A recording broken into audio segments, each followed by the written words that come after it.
The following episode may contain inappropriate material. Listener discretion is advised.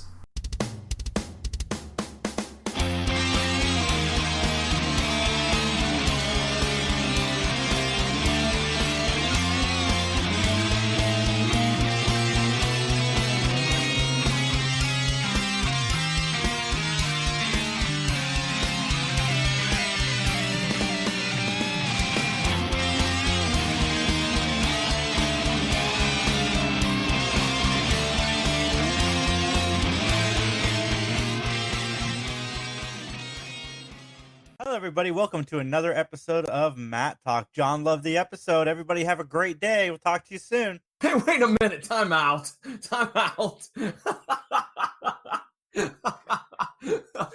Wait a minute. Time out. We're not doing justice to this episode if you're just already revealing the closing statement section of this podcast, you know?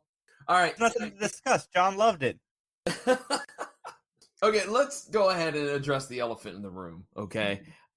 This episode, which we're going to go ahead and kind of go out of order on a lot of things on this episode, is called The Annihilator. It is a episode that focuses on the world of professional wrestling. And Jason, I think we should probably clue the fans into just how much I love pro wrestling. John, you know my opinion of these buffoons you find so entertaining. These wrestlers don't wrestle. It's vaudeville. Bad vaudeville. One pratfall after another. They're nothing but clowns. Don't you use Ben Matlock's words against me. No. Lurching around in these costumes about the size of their IQs. They're nothing but a bunch of gorillas that look like they escaped from a hormone farm. Hey, you don't use Ben's words against me. How dare you? But you know what? Here we go. He says that at the beginning of the episode, but we'll talk about what he says at the end of the episode because we'll just say someone's tune has changed. I do want to explain to the listeners, for those that don't know, as we joked, I am a huge professional wrestling nerd. I have been a professional wrestling fan since I was 9 years old. Actually, a little bit of trivia, Jason. At the end of February 2022, will mark 20 years working in professional wrestling. Granted, it's been at the independent level. I've worked as a ring announcer, as a play-by-play commentator, color commentator, backstage interview. I've helped book promotions. Heck, I've even done some promoting as well. So the love of pro wrestling is real with me. So I'm really excited to talk about The Annihilator. But anyway, guys, we're here. It's Mattalk, Jason and John. I wanted to try something new for the intro. I thought that was pretty funny. And we're here. We're here to talk to you about everything. But I have a coworker / friend / fan of Mattalk whose daughter was in a car accident. And the medical bills are piling up. She's having function issues. And she just moved in with her mom, who's, I believe, in her early 50s. Somewhere early 50s to early 60s.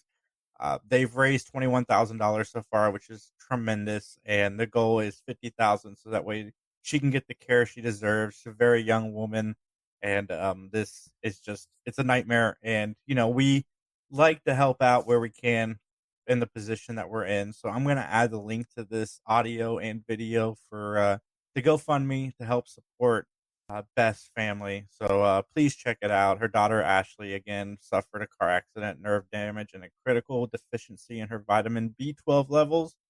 If you can't help, $1 from each person, it really makes a difference. $1, because if 100 people donate $100, that's $100. So again, thank you. If you can't donate, then please just share the episode, the link, and everything else. We appreciate it. Yeah, if you get the opportunity, we really would appreciate. We love giving back to the community. And with that, then, Jason, shall we just go ahead and jump into it and get to our opening statements? For the audience that can't see, John is currently in his Hulk Hogan pajama pants and shirt with a bandana on. It's fantastic. All yellow. First of all, that is false. That is absolute. Although I am wearing red, though. I am wearing red because I have my Flash t-shirt on, but I'm not dressed in my Hulk Hogan pajamas. I never had Hulk Hogan pajamas. So true story. He does have the bed sheets, though. All right, John. Anyways, all right, let's get to our opening statements. All right, as we mentioned, the episode that we're going to be taking a look at is called The Annihilator, and it originally aired on October 13th, 1987. And we have a couple of very interesting guest stars. A couple of these guest stars have appeared in lots of different things as themselves, because that's how famous they are. Let's talk about the first one. Our major guest star is Dick Butkus, playing the role of Vic Garrett, a.k.a. The Annihilator. Many people remember Dick Butkus for his accolades on the football field, playing for the Chicago Bears for a very long time. But he also has appeared multiple times on My Two Dads, playing the role of Ed, and also showed up multiple times on MacGyver as Earl Dent, and played himself, like, in a lot of things. The Longest Yard, he was Dick Butkus, and a lot of things as Dick Butkus. So, and I enjoyed the fact that the play-by-play commentator, who's in the first couple of scenes, is played by none other than Chick Hearn, the voice of the Los Angeles Lakers for, 30, 40 some odd years. He retired in 2002 and just recently passed away. But he doesn't get a name. He's just the announcer. But he's also played himself in various other things, including Fletch, which, if you remember that movie, Fletch is a huge LA Lakers fan. Jason, I know you're not into sports, but do these two names resonate with you? Yes, because I am 4 years old and I giggle every time somebody mentions Dick Butkus, and then I do not know the announcer's name prior to just now. Our next guest star, and a pretty big one, by the way, is, and I believe I'm going to pronounce this correctly, Jack Thibault. He plays the role of promoter Tommy O'Keefe.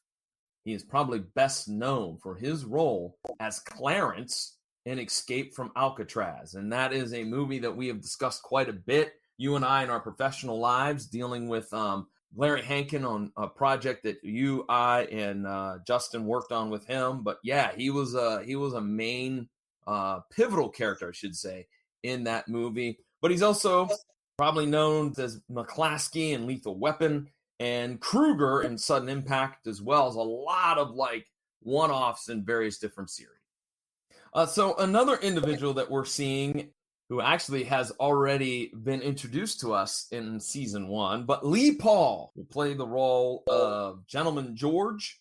He was actually the caretaker in season 1 of The Sisters. If you remember the episode with the creepy sisters that were accused of murdering their parents, he was the caretaker. I think he's only in the beginning of the episode, but he's also appeared in a bunch of one-offs for The Fall Guy, BJ and the Bear, etc., etc. Interesting note about Lee Paul, by the way. He went to college here in Ohio. He's an alumni of Marietta College in Marietta, Ohio. I didn't know there was a Marietta, Ohio. You are joking, right? How do you not know there's a Marietta, Ohio? Easily. I didn't know. Okay, well, you learned something today. I did. I don't know what else to say. And our final guest star is somebody that we talked about when he passed on a few months ago. Robert Downey Sr., playing the role of Judge Anderson. We know him best as Robert Downey Jr.'s dad, but he's also appeared in movies like Boogie Nights, Magnolia. He directed many episodes of the reboot of Twilight Zone. He was a producer on many different projects. So the man has a very lengthy resume when it comes to the small screen and the big screen. And rest in peace to him as well. That's right. Correct. All right. With that, then, Jason, you swear to give an opinion. Your opinion, and only your opinion, so help you? I absolutely do 100%. I am so excited to talk about this episode and hear all of John's love and drooling over the wrestling. So let's do it. All right, it's time to testify. The plot is very simple. Cassie asks Ben to defend a professional wrestler accused of killing his rival. Here's the weird part, folks. For those of you that don't know anything about wrestling and its history, a mere about 2 years later, this would actually happen in the world of professional wrestling, where a wrestler would kill another wrestler in the locker room. I, of course, am referring to the death of one Bruiser Brody. So just a little bit of coincidental mojo, I guess you can call it, that this actually would happen in the world of pro wrestling. 1 second, John. I buried the lead. I should have mentioned this at the beginning of the show, but Matlock is now on Pluto TV. It's got a designated channel to it, so you can watch Matlock 24/7 on Pluto TV. Everybody, Nice. Kudos for them picking up Matlock. All right. First thing in the opening scene, we see that we are looking at a match between Sailor Jack versus the Annihilator. And I dug it. I liked the opening scene. I thought that the wrestling was pretty spot on, and we'll talk more about that in a little bit. I felt like it was actually something you would see in the mid 80s as you turned on your TV to watch pro wrestling. And just as a side note, Chick Hearn, the announcer doing the voiceover, mentions that they're at the LA Olympic Auditorium. Now, if I may drop some more wrestling history on the listeners, the LA Olympic Auditorium for years was a mecca of pro wrestling in Los Angeles, California. Many stars, such as Rowdy Roddy Piper, the Guerrero brothers, Mila Mascaras, John Tolos, Classy Freddie Blassie, many stars got their start in the LA territory, wrestling out of that area, or wrestling out of that auditorium, excuse me. And it was a hotbed, and it would sell out crowds pretty much every single week. I think, if I remember correctly, they run on Wednesdays. And so I thought that was a nice little touch, to throw that in there. I don't know who on the writing staff was a wrestling fan, but nice touch there. I also enjoy that as they were scrolling the names of the guest stars, they showed Chick Hearn, and then underneath him was his name, Chick Hearn, which I thought was pretty funny. All right, Cassie loves wrestling, Jason. We see a shot of her cheering and just loving the fact that the Annihilator is performing in front of her. But who doesn't admire professional wrestling so much? Michelle Thomas. Yeah, she looks bored. She did, didn't she? She looked bored, disgusted, appalled, all of those things. I will throw this out there for some of our listeners. Cassie seems to be a what we call a smart mark in the business. She seems to know an awful lot about the Annihilator. And, I got to be honest, in 1986, I don't think that this would have been something that was all too prevalent. For those of you that don't know, there wasn't a lot of revealing of what was going on backstage or in the front office or anything along those lines. There were a few dirt sheets, as they called them, but those weren't even readily available in the mid 80s. You had to know somebody that knows somebody to get the address, to mail away, to get on the list, and it was a big to-do. But I did like that, we've established that Cassie is kind of she's a down-to-earth person. She's an ordinary person. She doesn't, she's kind of a little more open-minded, if you will. And so the fact that Cassie is super into wrestling, that was fine by me. What do you think, Jason? I agree. They needed at least somebody on that team to be super into wrestling. Exactly. And it has to be her. She's the one. I mean, if it wasn't Ben, it was her. Clearly, Tyler and Michelle are not going to be the wrestling fans in the Matlock universe. I'm surprised Tyler's not, to be honest, but we're not there yet. The one thing that really impressed me was the Annihilator's mustache. You again with the facial hair.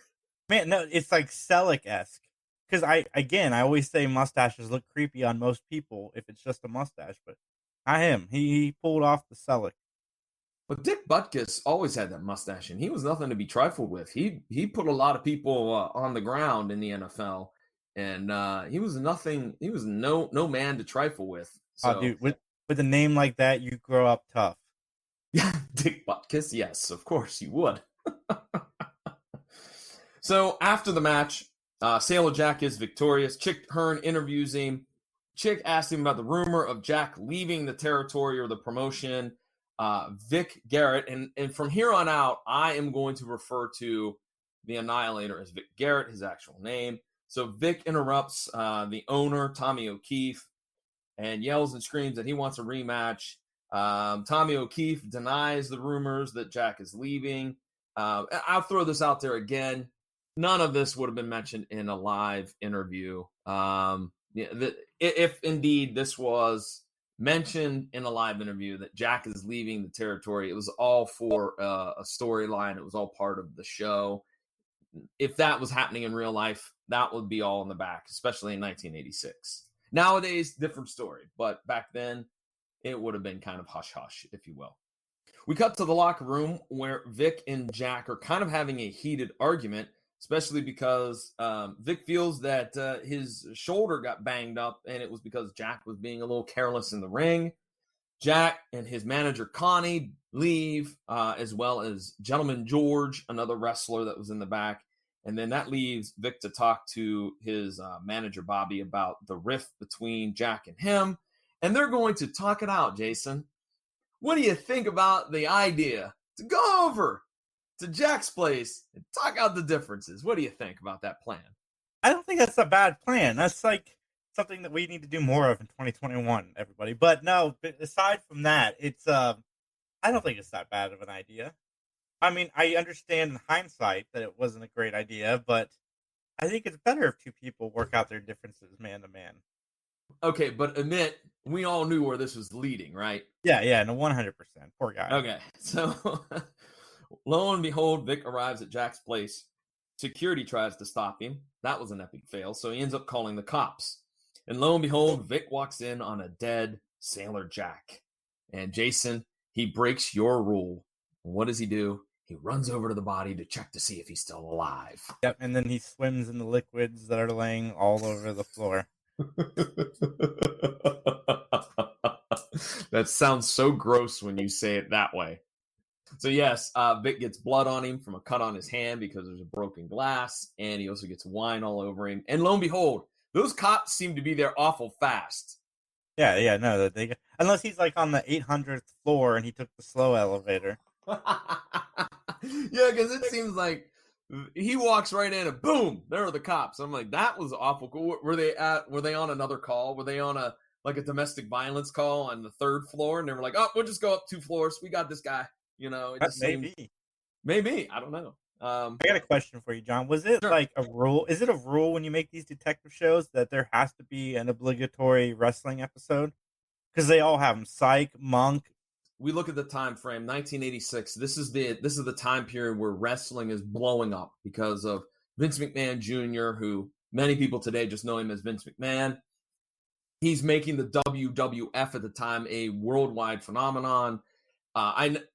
This was the thing that I questioned because there are no real big name wrestlers in this episode, okay? And with Hulk Hogan already being on the A-Team, on an episode of the A-Team, I believe at this point Hulk Hogan's already been on Saturday Night Live as well, probably. You would think that the WWF would have garnered a few other people. Maybe not Hulk Hogan, but maybe like a Junkyard Dog or Ricky the Dragon Steamboat or the Killer Bees could have popped up on this episode. I'm wondering about that because I'm very curious because at this time, too, Matlock is on NBC. Saturday Night's Main Event is a huge hit on NBC as well. Dick Ebersol is working with Vince McMahon, so there's that crossover. So I don't understand why there wasn't a bigger WWF presence. There are some wrestlers in the episode. They are not at that time affiliated with the WWF. So I'm really curious about the backstory of that. Yeah, to answer your question, I don't know why they seem to proliferate across the genre of murder mysteries and whatnot. Yeah, there's always a wrestling episode, as well as always like a haunted house episode. Sure, yeah, and a Christmas episode. Oh, yeah. Yeah, definitely.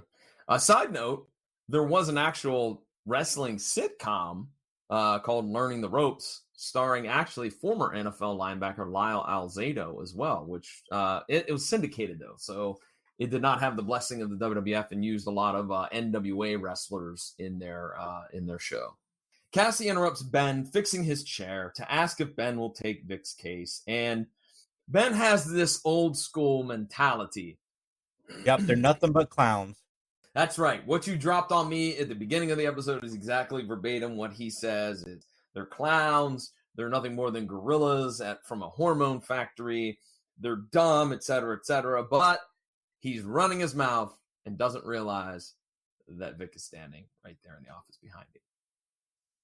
That always happens. The guy's You know, always behind you in these TV shows. Every single show, if you talk about somebody, odds are they're there. They're in the hall. They can hear you, or you accidentally left the phone on, or whatever. They're hearing you. yes, but I thoroughly enjoy how he covers it up. Ben's like, well, hell, any friend of Cassie is a friend of mine. I love that. That was hilarious. I like how quickly he changed his tune. All right, so Vic, Ben, and Cassie show up at Jack's place, and it's revealed that security was told early on in the evening that Vic was not allowed to come see Sailor Jack, and that if he did show up, call the cops immediately. Would they let Vic into his room, into the crime scene? I don't know. That's a good question, and I think that's happened before. I can remember a couple of episodes where we've asked. I don't think that's like kosher, so to speak, to let the defendant see the crime scene. But I guess it is. I mean, they would have the right to due process, right? Yeah, I guess. You're Googling it, aren't you? Oh yeah. I could tell from your look on your face you're Googling this. All right, well, folks, we'll find out here in a minute. While Jason Googles that, I'm going to talk a little bit about the introduction of Connie, Sailor Jack's manager. Now, she may have been the one that tipped off Sailor Jack to Vic's arrival, which therefore led to the call to the front desk. And I don't know where we meet her. We meet her at in the gym, right? That gym looked like it was such a fake setup. Did it not? Or was that just me? It just looked like this is not an actual room. This is a set. It looked really bad, I think. What do you think? This is like when your buddy says, hey, you want to work out with me? Come on over and check out my basement gym. Yeah, but it didn't even look that realistic. It looked like it was like totally made out of like cheap material, like the walls and that. And it just looked bad, I thought. But did you find the answer to our query about whether a defendant can be at the crime scene? It looks like they can, but I think there's some red tape that needs to be sorted out before they can. It's Google, and I did a quick research, so I could be totally wrong, everybody. And as we know, when it comes to red tape, there's only one man that cuts through red tape like a machete through the jungle, and that's Ben Matlock. How you gonna say Tyler Hudson? Tyler would not bother with a machete. He would use a flamethrower to burn down the jungle. That's how he rolls. Well, Connie admits that she did tell Jack about Vic. And then they did chat about Jack jumping promotions because, as she states, why would I kill Jack? He was my meal ticket. You know, again, good motive, even though in the world of wrestling, this probably would be, as I mentioned, something that wasn't well known. So we go back to Ben's office, and Cassie has photos, and her and Ben are looking at these paparazzi photos. And lo and behold, enters Tyler Hudson. And Tyler is asked by Ben to go down to the Olympic Auditorium, and I love how Tyler flat out refuses. Nope, not doing it. Nope. I don't know why Tyler even says no anymore, because we all know that he's gonna do it. Well, he's afraid that he's going to get beat up. And Ben's like, all you got to do is go talk to Tommy O'Keefe. And he's like, no, that dude's crazy. And they banter back and forth. And I love how Tyler just flat out, like, kind of breaks the fourth wall by saying, you know what's going to happen. And Ben's like, nothing's going to happen. But, well, as we'll find out shortly, Tyler is kind of like Nostradamus. He can predict the future. Jason, I want your opinion on this because I think that like this is a pretty good scene. So Cassie asked Ben about Vic's chances, and he kind of poo-poos them, and he kind of doesn't answer the question. And then she goes and talks to Michelle, and Michelle is not real convincing or comforting that they can win. I thought this was a really good scene between Michelle and Cassie. What do you think? Yeah, I agree. I concur. I think it was nice to show like the compassion or lack thereof, I should say, from Michelle. And again, showing that Cassie's really invested in Vic's well-being because she's a fan. I thought it was very well done. She's very determined that he is innocent. So Tyler arrives at the auditorium and he's snooping around. Who's watching the back door? Because it seemed like he got in very quick, very easily with no one like stopping him. Well, Tyler gets into these things very easily all the time. That's true. He like waits. And then he waits for the guy to have a cigarette and walk away from the door. And he just sneaks in. Because everybody smoked in the 80s. Yeah, maybe he had lock picks that he could lock, get the lock to unlock and slip in the back door. he's snooping around. He notices that these two Japanese dudes, I believe they're called the Ito brothers, they meet with Tommy. And so Tyler's like eavesdropping, and all of a sudden another wrestler catches him eavesdropping. And so we're off, and it's the Benny Hill foot race, if you will. And eventually, though, Tyler is caught. He's thrown in the ring. He's roughed up a little bit. Tommy O'Keefe tells Tyler that Connie was dumped by Jack, and that's why we should focus on her. But Tommy says, there's no way I would kill Sailor Jack. He was my biggest star. It would take 2 years to get another big star, build up. And lastly, Tyler is dumped into the trash. So let's talk about this whole sequence. What did you think of it? It was funny. Of course, it was funny. Everything that he expected would happened to him. Exactly. Here's the thing that does kind of bother me a little bit. There were many wrestlers in that backstage area chasing Tyler that really didn't. And again, we're going back to this, why we didn't use bigger named talent, if you will. But they didn't even receive any credit in the credits. Tim Patterson being one who would show up at the last wrestling scene. Tor Kamada, who was a huge villain back in the 70s and early 80s. He was the Japanese fellow. Mad Dog Vachon, who also was a big star in the 60s, 70s, and 80s as well, was one of them. And a host of a few others that I did not recognize and could not pull up. But here's a perfect time to throw it out there. Folks, if you happen to know who some of those other wrestlers were in the back that were chasing Tyler, let us know. You can drop us a line over at Facebook at Mattalk Podcast. You can even tweet us at Mattalk_podcast. And Jason, where can they email us if they'd like to? BenMattalk@gmail.com. There you go. Let us know if you can identify any of those other wrestlers that we couldn't figure out. I would greatly appreciate it. I don't know about Jason, but I would, because I'm a wrestling nerd. I just want to hear from you. So if that's what you want to send me, then go right on ahead. We want to interact with you, the fans. You, the people. It's my really bad Bane impression. So we go back to Ben going to see Julie March. And Julie thinks she has a slam dunk, Jason. That just take the plea deal, man. I got this lock, stock, and barrel. Why? Because I'm an eyewitness, yo. And Ben, not really having that, is he? No, fake news. Your eyewitness hasn't seen nothing. Your witness doesn't even have eyes. Dun, dun, dun. She does have eyes, ladies and gentlemen. But does she use them to see? Oh, a little philosophical banter there. You know what? I like, though, that we're continuing on, because we haven't seen Julie in a while, and now we're seeing her. We're back to that that rivalry that those two have. So I like that. That was pretty good. So we go to Al's gym. Ben interviews Gentleman George. And the theory that Ben drops on him is that, hey, man, if Jack jumps ship, then Gentleman George is out all this money, because they kind of have that little partnership, if you will. I thought this alibi was completely bogus and so hokey. Oh, I couldn't have killed him. I was at a poetry reading. Come on now. A poetry reading. He didn't want to admit it. Because back in the 80s, you had to be tough if you were a man. I know, but this seems like so shoehorned in. Like, let's show that wrestlers aren't just big hulking brutes that beat people up. Oh, that was 100% what they were going for. Oh, exactly. Absolutely. So Michelle interviews the eyewitness, who is super fan Donna.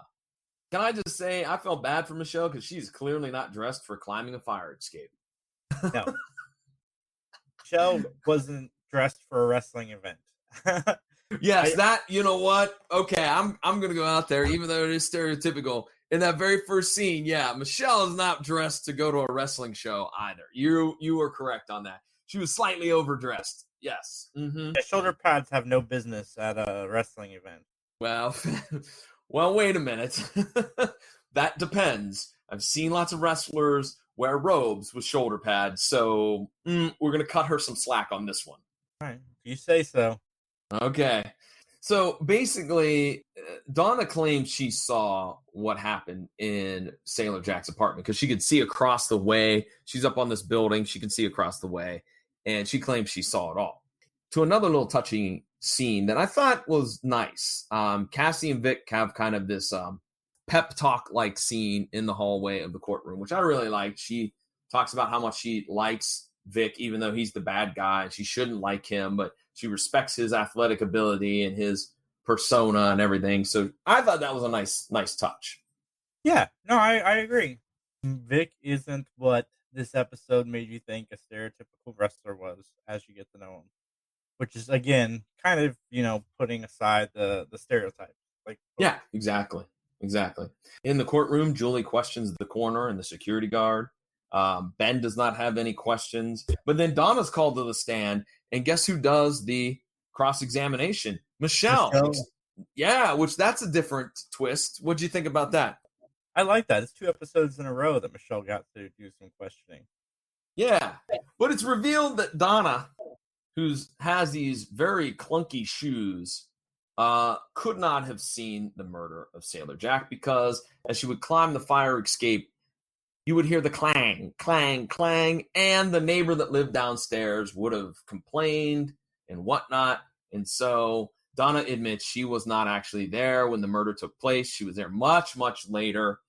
And so she just wanted somebody, man, to pay for the crime of killing her favorite wrestler. And I can empathize with that because huge fan of Bruiser Brody. And when news of his death broke, I was really, as that point, an 11-year-old kid, was really devastated by that. All right, we're back to Ben's office. And Tyler's there with the 2 Japanese dudes, the Ito brothers. And basically, they're muscle for Tommy to make sure that Sailor Jack stays in his company. And I love the karate chop. That was awesome. The karate chop, which breaks part of the table off, and everybody's, I loved it. Those brothers had no reason to be in this episode. Well, actually, they do. They actually do. And we're going to take a little side trip again. More wrestling history. In Japan, the Yakuza, the Japanese mob, have a lot of ties to wrestling in Japan. So it's really not too far-fetched that a person that's in that organization may send some people to make sure that the favorite wrestler that they like is treated well. That's actually something that, has happened in the past. I don't know how much it does today, but in the past, that was not something that was uncommon in the sport of professional wrestling. So Ben and the crew are absolutely stumped. Ben is just re-looking over these photos, and they're all talking about how these alibis all check out, and eventually Ben discovers a clue. So we cut to Michelle entering Jack's place, looking for Ben, and we find a very sweaty Ben in a sauna, which to me was the most ridiculous scene out of this whole episode. Why are you in a sauna in a suit, Ben? Why? Because he only wears a suit, John. You know that? When he goes to the beach, he's in a suit, swimming in the ocean. Oh, man. I was like, look, maybe Andy Griffith was a little conscious of his body. I get that. Well, then make him like in like an undershirt, like one of those wife beaters, and he can have a towel around him. Why are you in a suit jacket with a button-up shirt, with a tie, with pants? It doesn't make any sense.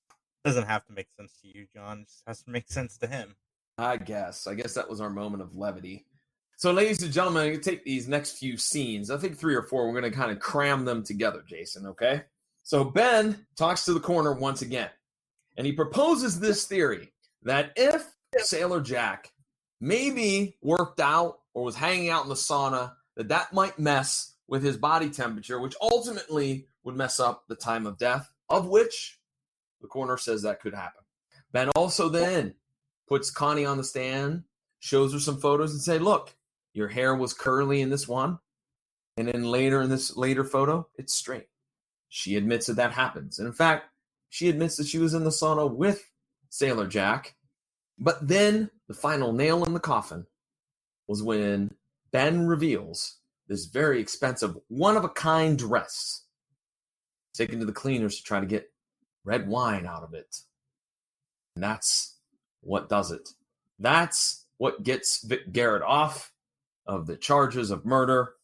And that's what shows us that the killer is Connie. What do you think about this evidence? Don't go chasing water wine falls. Thank you, TLC.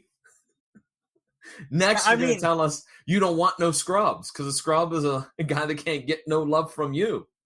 I mean, it's just dumb. It's dumb because, one, burn the dress. This is like the Judge episode all over again. Yeah. Burn the dress, throw it in the fireplace, and just let it go. And two, change afterwards. I guess that would look more guilty. And don't use a full wine bottle. Like, find something that's not going to leave splatter evidence everywhere. Okay, I agree. I thought that, like, my thing was when they revealed that, couldn't Connie go, well, I spilled wine on myself because we were fooling around in the sauna, right? Like, that could be explained, right? Or we were fooling around on the couch or whatever. Like, it just seemed like it was really weak evidence that, oh, she hit him with the wine bottle. Were there prints on the wine bottle from Connie? Was there something else? Was there DNA evidence? We still never did find out if DNA evidence is a thing in 1987, but there seemed to be real circumstantial is what I'm getting at. Yeah. So our last scenes, Cassie, Ben, Michelle, Julie. Was Tyler there? I don't think Tyler was there, was he? No, but I mean, at this point, Julie should just be like, Ben's on the case. The guy's innocent. Let's just go home. Let's not even bother with the trial. No, he needs that rivalry, man. He needs that nemesis in the courtroom, dude. I disagree with you on that. But they're all watching Vic wrestle. And man, oh man, here's where things have turned. Ben finally gets to be a little bit more laid back. And you see the magic of pro wrestling. Jason, I've heard it many times from friends who weren't fans of pro wrestling. For an example, I had a friend that said, man, for years, I never understood why you liked pro wrestling. And then my 9-year-old found SmackDown one night on TV. He loves it. And watching him get excited about John Cena makes me, so happy. And so much like that, Ben is a guy that has turned to the dark side, so to speak. He's fighting dirty! And he becomes a fan of professional wrestling. And in fact, our final scene is Ben yelling, "Kill the son of a..." Yeah, I mean, that escalated quickly. That's the magic of pro wrestling, dude. Do you think it's inappropriate to yell "kill the son of a" after a murder investigation? Yeah, I mean, the guy's already been accused of murder once. Like, what are you doing to him? Hashtag too soon, Ben. Hashtag I got you off the first time. I can get you off again. Kill the son of a thief. All right, Jason, any other things to discuss real quick? Any other notes before we get to our closing statements? No, but I think we kind of undersold Dick Butkus' mustache, and I just want everybody to know that this is a solid mustache. It gets a 5 out of 5 in mustaches. Okay, in the mustache department, it's a 5 out of 5. Okay, gotcha. All right, then, ladies and gentlemen, it's time for our closing statements. This is the part of the podcast where Jason and I will rate the episode. We will rate it based on a gavel scale. 5 gavels for an absolutely awesome episode, down to 1 gavel for a lousy episode. Not only will we give our rating, but we will also give a justification why we have picked that rating. I'm just going to go ahead and go first because I think it's probably pretty darn obvious. Yeah, John gave it a 10 out of 5, everybody. 10 out of 5. He broke the gavel system. John was so excited, yelling in his living room. Well, it's no secret. I'm giving it 5 out of 5. But I would like to explain why. I gave it 5 out of 5 because, number one, I felt the episode, especially for 1987, was very respectful to wrestling. There are a number of wrestling episodes of TV shows that treated pro wrestling or even pro wrestlers in a very stereotypical manner. Case in point, like Married with Children, when King Kong Bundy showed up. He was just basically a big fat slob of a kind of a tough guy, which, I mean, again, that was kind of the stereotype. We talked about it too, that, the wrestling itself seemed to be pretty good. Obviously, I don't know who was in the outfit for the Annihilator, but whoever they had did a really good job of portraying what you would actually see at a wrestling match. So I gave it really a lot of respect for being, respectful to the pro wrestling world. I felt it was accurate to the pro wrestling world as well. As I said, the one thing that probably wouldn't have happened would be some of the behind the scenes stuff being leaked to the press and to the average fan. I thought there was some great comedy, especially from Tyler Hudson, again, getting chased around and roughed up some. The only negative, as we talked about, was I felt like all of the evidence to convict Connie was very circumstantial. But otherwise, 5 out of 5. And, that's it. You know what? Well, we'll talk about that in a little bit. So go ahead, Jason. What's your rating? Well, now that you guys are all back from La La Land with John, I agree with everything John said about the episode. The only thing that would have made this episode better is if Ben had wrestled somebody. I would have really been all in on that. But I'm stingy with my 5 out of 5. So I don't give those very often. It has to wow me, like I think the beginning of the season did. So it's a 4 out of 5. It's still a strong, solid episode. And like John said, the way they caught her at the end was kind of, but it's fun. Good episode. Tyler Hudson's always great, and yeah, if you guys are out there and you guys do my Ron Howard starring Matlock reboot, I want Ben to do some wrestling. You know what? You know what would have been better? Instead of having Tim Patterson, who was the wrestler in the red trunks, taking on the Annihilator, they should have found like a guy that they could have put in a white suit with a black tie and whitened up his hair, and he could have battled the Annihilator. That would have been awesome. Everybody would have thought it was Colonel Sanders. Maybe they could have called him like Ben the Barrister or something like that. That would have been awesome. But I keep trying to get Max to go with me to Comic-Con where I'm Matlock and he's Tyler Hudson. And he's like, no, everybody will think you're the Colonel and I'm a customer. Oh. So maybe one day. Okay. Hey, folks, real quickly, we're going to talk about some podcasting projects, but we actually were guests on a podcast called the Retro Zest Podcast.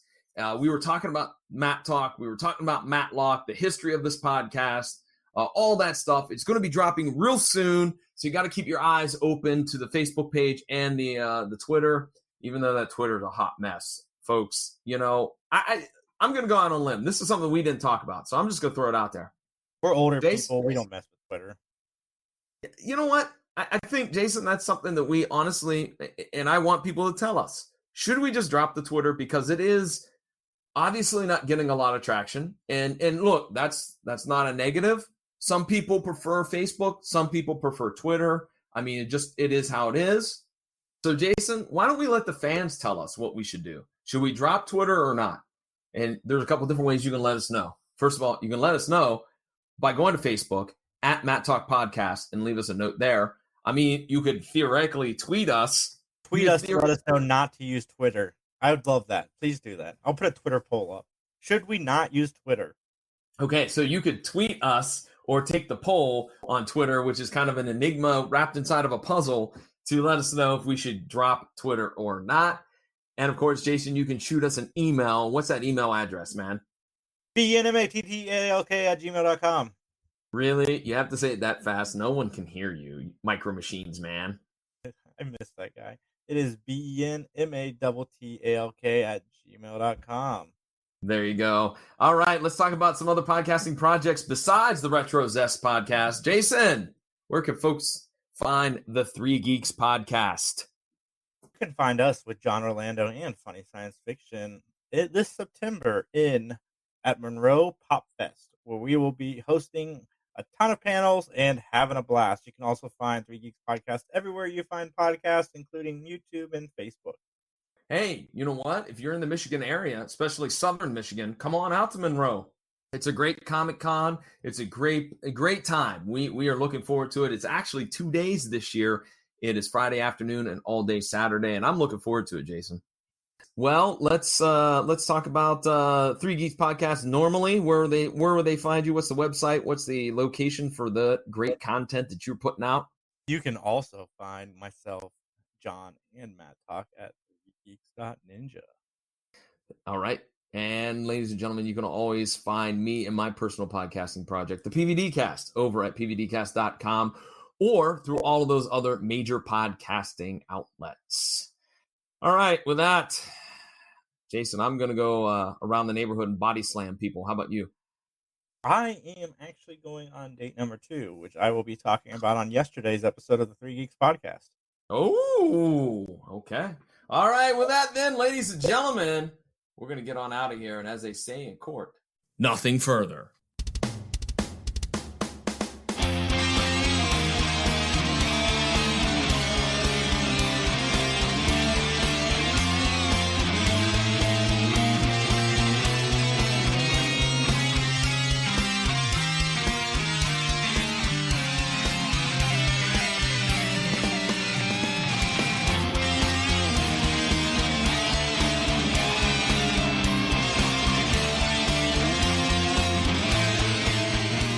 The following has been a joint production of the Three Geeks podcast and John Orlando Enterprises, LLC. Copyright 2021.